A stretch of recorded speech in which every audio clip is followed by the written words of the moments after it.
का खास बुलेटिन देखना शुरू कर चुके हैं आप। मैं आपके साथ हूं अब्दुल नबी हसन। बुलेटिन की शुरुआत करते हैं। मुख्यमंत्री नायब सैनी ने पंजाब हरियाणा जल विवाद पर कहा है कि राजनीति करने के और बहुत विषय हैं। अगर भगवंत मान को राजनीति करनी है तो वो उन विषयों पर राजनीति करे। ये पीने के पानी का सवाल है। अगर वो इस पेयजल को लेकर राजनीति कर रहे हैं तो बहुत दुर्भाग्यपूर्ण है। मैंने कहा है ना कि राजनीति करने के और बहुत विषय हैं। अगर मान साहब को राजनीति करनी है, उन विषयों को राजनीति करें, क्योंकि ये किसी के जीवन का सवाल है। ये पीने के पानी का सवाल है। इस पीने के पानी को लेकर के अगर राजनीति कर रहे हैं, दुर्भाग्यपूर्ण है।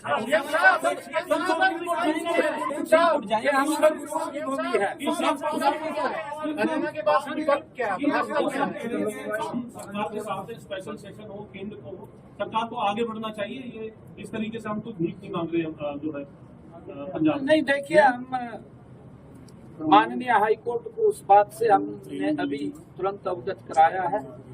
नहीं, हम अवगत करा रहे हैं। जो भी फैसला माननीय हाई कोर्ट का होगा, हमें स्वीकार है, हम उसका सम्मान करते हैं। और मैं धन्यवाद देता हूं माननीय हाई कोर्ट के उस फैसले को, जिन्होंने सारा सोच करके, विचार करके और उनकी भी बात को सुन करके निर्णय दिया है। क्योंकि मैंने कहा है कि ये पीने के पानी का सवाल है। माननीय हाई कोर्ट के फैसले का मैं सम्मान करता हूं, जो उन्होंने फैसला दिया है। परंतु ये फैसला आज ये स्पष्ट दिखाई दे रहा है कि आम आदमी पार्टी की सरकार ना तो संविधान को मानती है, ना संवैधानिक संस्थाओं को मानती है, ना संविधान का सम्मान करती है, ना संवैधानिक संस्थाओं का सम्मान करती है। माननीय हाई कोर्ट के फैसले को दरकिनार कर दिया है। दुर्भाग्यपूर्ण है। मैं मान साहब से पुनः आग्रह करूंगा कि आप माननीय हाई कोर्ट के उस फैसले को मानते हुए, क्योंकि ये हमारी गुरुओं की भूमि है और इस गुरुओं की भूमि के अंदर हमारा जो आवाम है, आवाम भी गुरुओं के उस शिक्षाओं का, उन आदेशों का वो पालन करता है। आप भी पालन करें अपनी राय। खबर कुरुक्षेत्र से है। यहां पर एटीएम कार्ड बदलकर ठगी की वारदात को अंजाम देने वाले मास्टर माइंड को पुलिस ने गिरफ्तार कर लिया है। आरोपी ने किराएदार को मदद के बहाने महिलाओं और बुजुर्गों को अपना शिकार बनाया। पुलिस आरोपी के अन्य साथियों की तलाश कर रही है। जानकारी के मुताबिक पीड़ित 17 अप्रैल को अपने बेटे के साथ पैसे निकालने एटीएम बूथ पर गई। यहां पैसे निकालने के दौरान एक युवक ने बहाने से उसको पास बुलाया और मशीन में एटीएम उल्टा डालने की बात कही। उसने मदद के नाम पर एटीएम कार्ड बदल लिया। आरोपी ने उसका पासवर्ड भी देख लिया। उसके बाद महिला के खाते से 2 बार 20 हज़ार रुपये निकाले। इसमें सेंट्रल बैंक का एटीएम है। एक महिला अपने बच्चे के साथ पैसे निकलवाने के लिए आई थी एटीएम मशीन से, और वहां पे खड़े एक व्यक्ति ने उनका एटीएम कार्ड बदल के एक दूसरा कार्ड उसको दे दिया था। और उसका जब वो पैसे निकलवा रही थी तो उसने पासवर्ड उस महिला का देख लिया था। तो उसने बदले हुए इस एटीएम कार्ड से दोबारा से जाके उसमें से 20,000 रुपए, 10,000 रुपए करके 2 बार में निकलवा लिए थे। और उसी दिन इन्होंने एक और व्यक्ति से इसी रेलवे रोड पे थे, HDFC बैंक में, इसी तरीके से एटीएम कार्ड उन्होंने चेंज किया, उसको दूसरा कार्ड दिया और उसके जो अकाउंट में 30,000 रुपए थे वो भी 2 बार में करके इन्होंने 30,000 रुपए निकलवा लिए थे।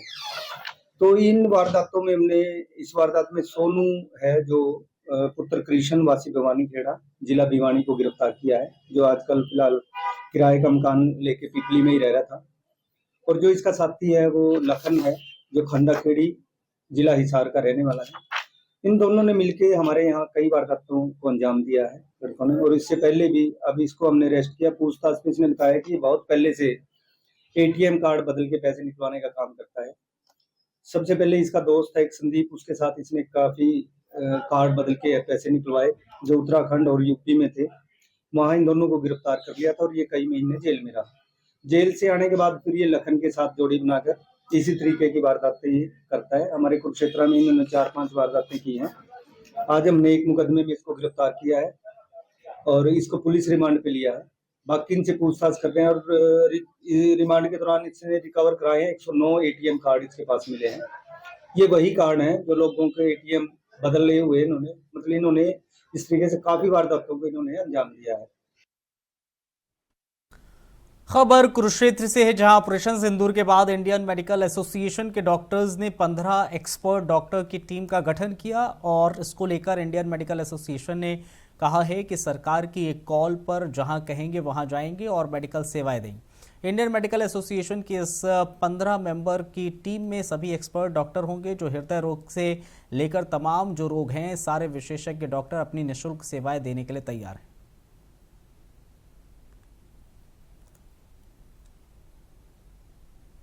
दकसैया ये जो आज यहाँ शाहबाद के अंदर जो अंग्रेजी वाला जो काम कर रहे हैं बीजेपी वाले जो वर्कर यहाँ से सिर्फ 10-15 वर्कर ऐसे यहाँ तो बस अब उन्होंने पहले तो कब्जा कराया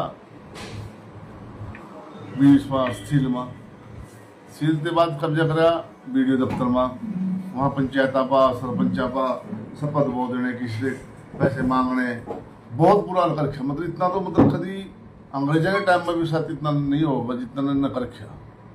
उससे बाद फिर सुपर मिल में कब्जा करे ना, जो यहाँ 5-10 किलो लग रहे सारे नाम भी ले दूंगा पर बाकी सब जाना आप सारा शहर जानता है। उससे बाद इनका नींव सारी जगह में मानने शुरू कर दिए। उससे बाद इन्हें फिर नगर पालिका पर कब्जा करो। ये तो एक अंग्रेजा तंज से अंग्रेजाड़ी ये नहीं कर सकते। 8 मेंबर थे इनके पास, ये मतलब 100 पार नहीं कर सकते। उसके बाद जो वहाँ सेक्रेटरी था, सेक्रेटरी को अपने मर्जी सेक्रेटरी ले, सेक्रेटरी को दबाव दिया, ज़बरदस्ती करी, फिर प्रधान पर ज़बरदस्ती दबाव दिया। बहुत से मतलब सारे ना एमसी पर दबाव दिया तो हमारे साथ लगो, नहीं तो थारा पर्चा दर्ज कराएंगे, थारे काम नोट देंगे। बहुत से काम ऐसे यहाँ जो मतलब इन्होंने अनुस्मरण लिख दिए। सबसे पहले तो मैं देशवासियों को बधाई देना। खबर यमुनानगर से है, जहां जगाधरी कोर्ट में वकीलों के चैम्बर में अचानक शॉर्ट सर्किट की वजह से भीषण आग लग गई। जानकारी के मुताबिक ये आग कोर्ट परिसर के ई ब्लॉक में वकीलों के चैम्बर में लगी, जिसमें करीब 3 से 4 चैम्बर पूरी तरीके से जलकर राख हो गए। आग लगने की सूचना मिलते ही कोर्ट में अफरा तफरी मच गई। मौके पर मौजूद वकीलों ने बिना किसी देरी के खुद ही आग पर काबू पाने की कोशिश शुरू कर दी।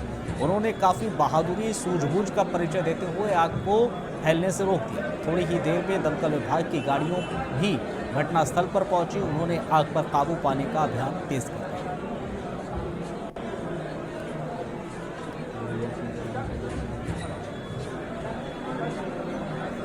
तो जगाधरी कोर्ट में वकीलों के चैम्बर में आग लगी। तस्वीरें आप देख सकते हैं, दिन की ये तस्वीरें हैं जब आग लगी थी। हालांकि कुछ देर के बाद दमकल की गाड़ियां यहां पर पहुंची और काफ़ी मशक्क़त के बाद आग पर काबू पाया गया।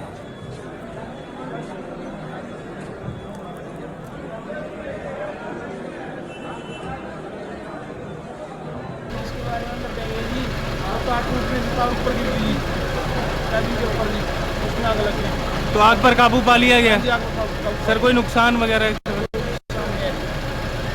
हमारे पास सूचना हुई थी कि न्यायिक परिसर में चैम्बर में आग लगी। मौके पर 2 गाड़ियां लेकर टर्नआउट लेकर पहुंचे थे, आग को कंट्रोल कर। तो कोई हताहत या कोई नुकसान की? नहीं, मतलब कि हताहत कुछ नहीं, जनहानि नहीं हुई। नुकसान तो है ही, चैम्बर है, AC है, शेड है, जो नुकसान हुआ वो तो है। कोई कारणों का पता चल सका? किस कारणों का जो प्रत्यक्षदर्शी हैं वो बताते हैं कि शॉर्ट सर्किट ऊपर से लाइन की जा रही है, शॉर्ट सर्किट की वजह से। खबर कुरुक्षेत्र से, जहां 2 बाइकों की आमने सामने भिड़ंत हो गई, डॉक्टर की मौत हो गई। हादसे के बाद आरोपी बाइक सवार मौके से फरार हो गया। वहीं मृतक की मां ने इसे एक्सीडेंट नहीं बल्कि मर्डर बताया है। आरोप है कि जमीन के विवाद में बेटे को जान से मार दिया गया। चश्मदीदों ने बताया है कि वो अपने जीजा के साथ बाइक पर था, जबकि आरोपी उसके आगे आगे अपनी बाइक चला रहा था। सेक्टर 5 में एक तेज रफ्तार बाइक ने रॉन्ग साइड से आकर बाइक में टक्कर मार दी। हादसे में युवक गंभीर रूप से घायल हो गया। उसे अस्पताल ले जाया गया, जहां डॉक्टरों ने उसे मृत घोषित कर दिया।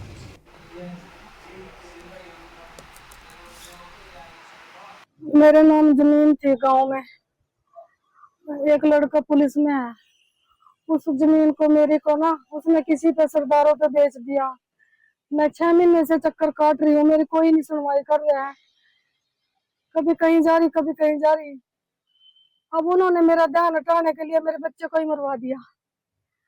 कैसे हादसा हुआ जी, कैसे मरवा? पता नहीं जी, मैं तो दौर में रहती हूँ, मैं तो 6-7 साल से दौर में अपने मायके में रह रही हूँ। तो आपका लड़का कहाँ रहता था जी? मेरा लड़का बॉडी में रहता था। तो कैसे हादसा हुआ ये, कब पता चला? ये मेरा बेटा पता नहीं, मेरे को तो रात 10 बजे पता लगा कि तेरे बेटे का एक्सीडेंट हो गया। तो मैं 10 बजे यहाँ आ गई। फिर यहाँ उल्टी सीधी बातें बोल रहे थे, मैं साइड में पड़ गई जाके, वहां में बेहोश हो गई, मेरे को नहीं पता। तो पुलिस कार्रवाई हो रही है अब? कोई कार्रवाई नहीं हो रही। मेरे को झिड़क रहे हैं पुलिस वाले कि तू स्विच ऑफ करके। एक फोन आया मेरे पास, कहने लगे आधार कार्ड दे दो। मैंने उनको बोला कि मेरे पास आधार कार्ड नहीं है, बहू के पास है। एक फोन आया, किसी ने फोन नहीं करा मेरे पास। झूठ बोल रहे हैं, सारे रले मिले हुए हैं पुलिस वाले। मेरे बच्चे को मारा गया है, किसी ने मार के करवाया मेरे बच्चे को। आपको किसी पे शक है? यही जमीनी जायदाद में उन्हीं ने मरवाया होगा, और कौन मारेगा? क्या लड़का शादीशुदा है आपका? मेरा बच्चा शादीशुदा है, कितने बच्चे? बहू है, एक बेटा है 13-14 साल का, मेरा पुत्र है। सरकारी अस्पताल छतरा से सूचना प्राप्त हुई थी कि वे एक अननोन पर्सन की डेथ से में लगी चोटों पर डेथ हो गई है। जो सूचना को पाकर पहुंचे थे हम यहाँ हॉस्पिटल में, और उनके मृतक के रिलेटिव मुकेश कुमार के रिलेटिव ने गुरनाम सिंह ने कंप्लेंट दी थी। जिन उससे पहले सेक्टर 5 कट के पास 2 मोटरसाइकिल एक्सीडेंट हो गया, जिसमें मेरे रिश्तेदार को सिर में चोटें लगी थी, और यहाँ पर जब हॉस्पिटल पहुंचा तो उसकी डेथ हो गई थी। जो इस पे कंप्लेंट प्राप्त करके मुकदमा दर्ज कर दिया है, और आज पोस्टमार्टम करवा रहे हैं। उसके बाद एक्सीडेंट करने वाले चालक की पताजोई करेंगे। सर, जिस एक्सीडेंट हुआ है वो चालक मौके से फरार है? वो मौके से फरार है, उसका बाइक का नंबर है अभी हमारे पास। पोस्टमार्टम करवाने के बाद अगली प्रक्रिया शुरू करेंगे। सर, परिजन ये भी कह रहे हैं कि उसका मर्डर हुआ है, इस बारे में क्या कहेंगे? ऐसे है, ऐसी अब तक कोई भी बात नोटिस नहीं, अभी तक हमारे पास इंफॉर्मेशन की ही सूचना है, और अब पोस्टमार्टम करवाने के बाद जो पीएमआर मिलेगी वो डॉक्टर साहब इसका चोट का रीजन। खबर यमुनानगर से है, जहां अपराध शाखा 2 की टीम ने संयुक्त कार्रवाई करते हुए खेतों में अज्ञात महिला की निर्मम हत्या के मामले में आरोपी पति और देवर को गिरफ्तार कर दिया है। पत्रकारों को संबोधित करते हुए डीएसपी ने जानकारी देते हुए बताया है कि पुलिस अधीक्षक ने खेतों में अज्ञात महिला के शत विशत हालत में मिले शव की जल्द से जल्द पहचान करें और इस निर्मम हत्या के आरोपी को पकड़ने के लिए सख्त आदेश दिए, जिस संबंध में पुलिस और अपराध शाखा 2 यमुनानगर की संयुक्त टीम ने प्रभावी कार्रवाई करते हुए मृतक महिला की पहचान की। मृतक महिला की हत्या के आरोप में उसके पति और देवर को गिरफ्तार कर लिया गया। डेड बॉडी है, उसको जब हम मौके पे गए तो उसकी आइडेंटिफिकेशन नहीं हो रही थी, उसका चेहरा बिल्कुल टुकड़ा। तो उसके बाद हमने इन्वेस्टिगेशन करते रहे, और अपनी टेक्निकल जो हमारी फोरेंसिक टीम है उसकी हेल्प से, और जो पुलिस की एविडेंस जो हमने कलेक्ट की वहाँ से, तो हमें एक आदमी से हमें इंफॉर्मेशन मिली कि ये लेडीज़ इस एरिया में देखी गई। तो उसमें हमने जाके इन्वेस्टिगेशन किया, तो हमने उस लेडीज़ को आइडेंटिफाई कर लिया, उसका नाम पता हमें पता लग गया। उसके बाद हमने इन्वेस्टिगेशन में सारी फैक्ट्स लाने के बाद तो पता लगा कि इसका पति और ये उस दिन से मिस। उसके बाद हमने इसका बेसिकली जहाँ की रहने वाली है उसका गांव का जो यूपी सहारनपुर डिस्ट्रिक्ट में है वहाँ पे जाकर इन्वेस्टिगेशन किया। इसका हस्बैंड हमें मिला और उसको हमने एविडेंस के बिहाफ पे पूछताछ के लिए काबू किया, और उसके बाद हमें ये सारी स्टोरी का पता लगा कि इसने ही अपनी वाइफ का मर्डर करके और अपने भाई के साथ मिलकर डेड बॉडी को वहाँ पर गुड़िया थाना क्षेत्र में डाला। सर, हत्या की वजह क्या थी? इंसिडेंट को कहाँ अंजाम दिया था और उसका चेहरा बिल्कुल खत्म कर दिया? ये जहाँ इनका जड़ोदा गेट के पास इनका मकान था वहाँ पर इस लेडीज़ की हत्या की गई, और इसके शार्प वेपन के साथ इसके फेस पे इंजरी की थी। उसके बाद उसकी डेथ हुई थी, और उसके बाद ये दोनों भाई बाइक पे इसको लेडीज़ को रात को लगभग 11-12 बजे उस खेत में डाल के हत्या का कारण क्या था? किस वजह से? कारण दोनों का वैचारिक मतभेद था। सर, चेहरा मतलब वहाँ पे कुछ केमिकल वगैरह का यूज किया।